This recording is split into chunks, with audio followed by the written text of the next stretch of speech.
What do Star Wars, Die Hard 2, Caddyshack all have in common?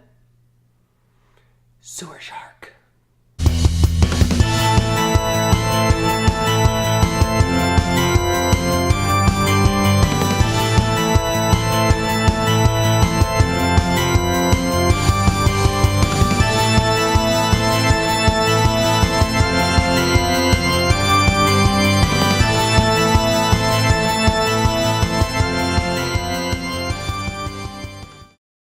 Sewer Shark was released on October 15th, 1992 as a launch title for the Sega CD. The game was popular enough that it was a pack-in title for the Model 2 Sega CD. Sewer Shark was also released for the Panasonic 3DO. Sewer Shark was originally developed for the Hasbro Nemo system. The Hasbro Nemo system, or Control Vision, was developed by the toy giant as a way to break into the video game market. The system theoretically would have used VHS rather than cartridges as its basis. Sewer Shark was completed sometime either in 1987 or 1988. The game had a reported $3 million budget, which blows my mind that a company would spend $3 million in 1988 on a video game. Now, compare that to the classic action movie Bloodsport, which was released in 1988 and had a budget of only $1.5 million. Sewer Shark was created by one of the kings of full motion video. Now I use that term loosely. Digital Pictures.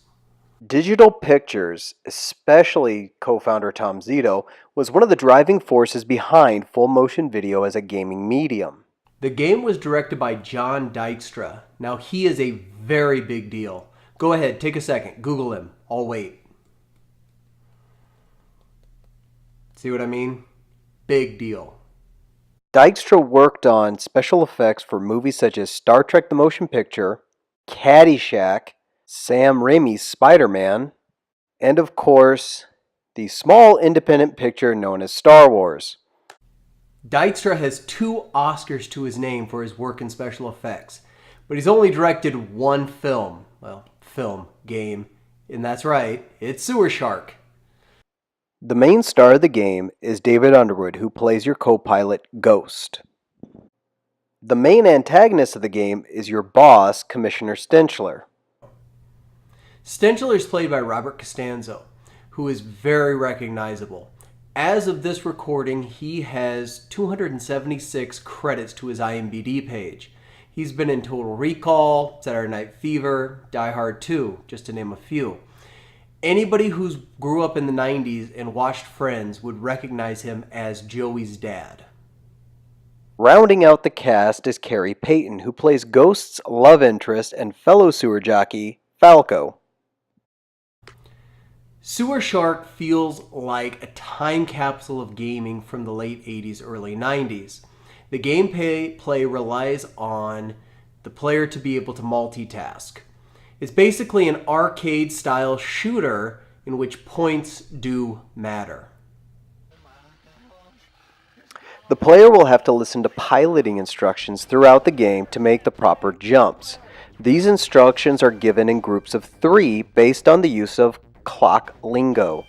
The 4 directions are 12 for up, 3 for right, 6 for down, and 9er for left.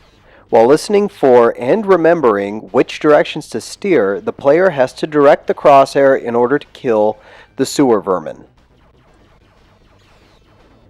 On top of everything else, the player needs to listen for recharge stations.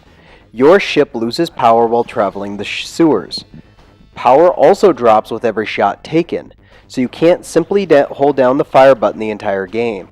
If you miss 2 recharge stations in a row, more than likely, your energy will run out and the game will be over. This is one of the more frustrating parts of the game because as you approach the recharge station, you have to watch the ceiling for a bar with a red and green strip. The green is the side you want to turn. Unfortunately, the limitations of the Sega CD make sure that you have to focus because the green and the red look a lot like the background.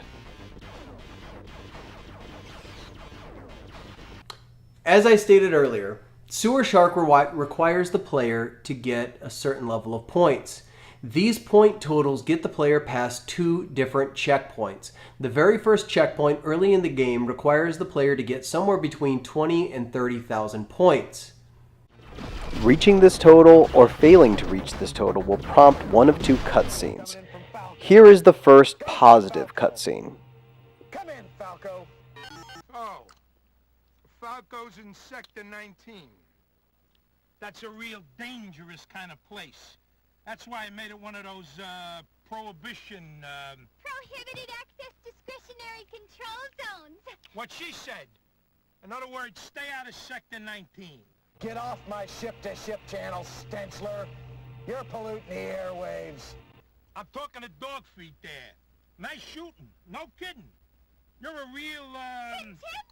Yeah, you see, I use classy words like that 'cause, I'm a totally, Classy type guy! Woo! Party! Let's dance!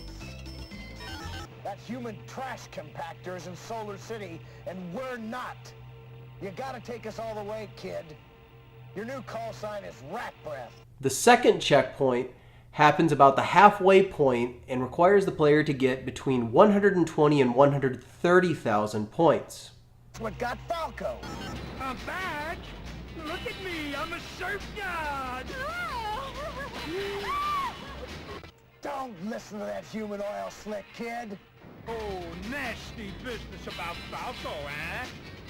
Hey, listen, that was a nice run back there, Rat Brett. Good totals. Keep up the good work and who knows? Maybe I'll just keep an extra Hi, Red Inspector Fire 9190! waxed and waiting for you. Surf's up, dude!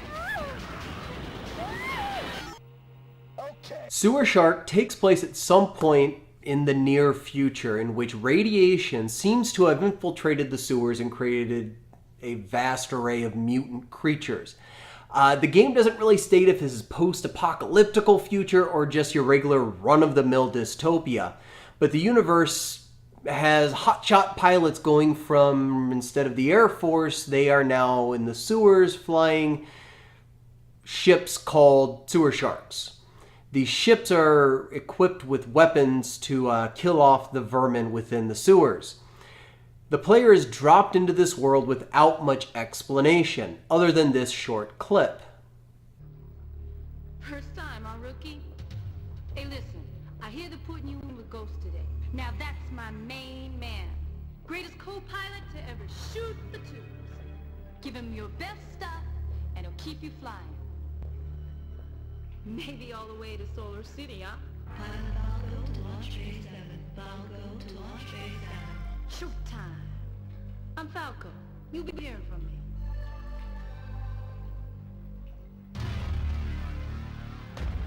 Welcome to the sewers, punk. The guy you're replacing, he had that same tough guy smirk on his face that you do. Till he hit the wall. They're out there now blotting him up with handy wipes. But the ghost here, I always come back for more. Let's go, rookie! Take a deep breath, rookie. Don't you love the smell of the sewers in the morning? They smell like victory! This here's the whole hog. I took her apart and I put her back together again. No matter what they taught you up at Tot Rat, factory jobs ain't worth scrap. I got some stuff in her. It's not all strictly legal, but it just might keep you off the wall. Now until you earn a better one, your call sign, Dog Meat. All right, climb aboard, Dog Meat. Alpha ship departures to launch Phase 5, 37, and 22. Will send Crash and burn. Crash and burn. The sewer jockeys come and they go. But down here, this is the hole. I give you a name, a friend, a boss, and a reason to live. You're gonna owe me big dog meat. And what's my payback? 1,000,000 pounds of tube steak. That's all you gotta deliver today, hot shot. You nail this one run, and we got a one-way ticket to Solar City. Launch window for ship Gamma 11 is now open. Proceed. Maybe you're good enough, dog meat. Let's find out. The main character is a rookie pilot simply known by his call sign, or her call sign. Starting with Dog Meat, then on to Rat Breath, Exterminator, and finally Beach Bomb. Each of these call signs serves as a checkpoint in which the game will allow you to continue. That is one point I'd like to make, is that the game is pretty forgiving in which it gives you unlimited times you can continue. The goal of the game is to reach Solar City. Not much is said about Solar City other than the fact that it looks like Hawaii, which I believe is where the film was shot. Ghost is your co-pilot, and your navigator is this weird little robot named Catfish. Once again, not much information is given about what Catfish is, other than he gives you your coordinates when you make your jumps. As you traverse the sewers, you are only faced with about 3 or 4 different types of enemies. There are bats which fly in front of your screen and really serve nothing more but cannon fodder. The main type are ratigators, which are some sort of mutant combination of a rat and an alligator. Scorpions, which are green, kind of glowing blue, which apparently damage your ship if you don't shoot them. And then finally, maintenance moles. The maintenance moles will kill you with one hit. They are late in the game, but they're pretty easy to kill because they telegraph themselves with an obvious metallic sound. The closest thing Sewer Shark has to a boss battle comes at the very end. The last enemy you face are called Zerks, and they're poorly animated firefly looking things, and really they're fairly simple. You shoot them once, they die, and then the game ends. The critics in the early 90s seem to have loved Sewer Shark. The AP listed Sewer Shark as one of the top games of 1993 and a, quote, hidden jewel of the Sega CD. GamePro stated that Sewer Shark is an awesome hybrid of shoot-'em-up video game action and state-of-the-art CD graphics with incredibly intense soundtrack and explosive sound effects. Electronic Gaming Monthly called it a spectacular playing game and that the action literally flies by and keeps the player on their toes. Sewer Shark is very enjoyable if you keep in mind the era at which it was made. It's definitely a product of the early 90s. The cutscenes throughout are a lot of fun. They have a wonderful B-movie quality. And David Underwood really goes all in as Ghost. He seems to enjoy pushing the burnt-out near sociopath to its limit.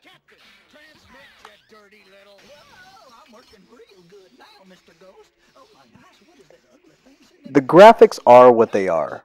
The video is grainy. The Sega CD is very limited in the quality of video it could produce. The sewers are ugly, but it really fits with the feeling of the game. The only cutscene that really is affected by the grainy quality of the Sega CD graphics is the opening cutscene. It's very difficult to make out what you are seeing, especially when Ghost is running his slideshow presentation. The sound effects are fine, so is the music. Nothing memorable, but it works for the setting. The gameplay does get repetitive, but this is countered by the fact that the game is very short. Once a player figures out what they are doing, it only takes about 30 minutes for a full playthrough. I haven't played this game in over 20 years, and it only took me about 4 attempts to get my bearings in order to beat it. The biggest hurdle is getting enough points in order to earn the Exterminator call sign in the second checkpoint.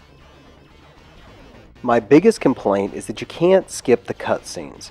When you continue, you start at the last checkpoint, and you are forced to re-watch the same scenes that you've already seen. This gets tedious very quickly.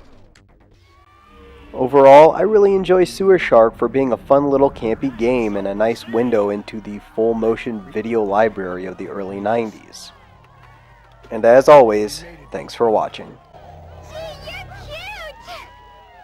Oh my, let's do that again. All right, buddy. Welcome to paradise.